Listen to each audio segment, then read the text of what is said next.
తాడిపత్రికి చేరుకున్న వైఎస్ఆర్ కాంగ్రెస్ పార్టీ మాజీ నేత ఎమ్మెల్యే కేతిరెడ్డి పెద్దారెడ్డి 3 నెలల తర్వాత తాడిపత్రికి వచ్చిన పెద్దారెడ్డి హైకోర్టు బెయిలు నిబంధనల మేరకు షూరిటీలు సమర్పించిన తర్వాత తాడిపత్రికి వచ్చిన మాజీ ఎమ్మెల్యే కేతిరెడ్డి పెద్దారెడ్డి తాడిపత్రిలో ఉత్తుత వాతావరణం నెలకొంది.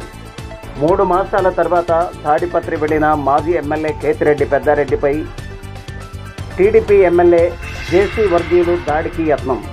పెద్దారెడ్డి తాడిపత్రి రావడాన్ని జీర్ణించుకోలేని కొంతమంది టీడీపీ మూకలు దౌర్జన్యానికి పాల్పడిన ఘటన.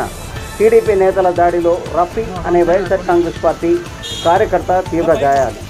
శాంతి భద్రతల దృష్ట్యా మాజీ ఎమ్మెల్యే కేతిరెడ్డి పెద్దారెడ్డిని తాడిపత్రి నుంచి బయటకు పంపిన పోలీసులు.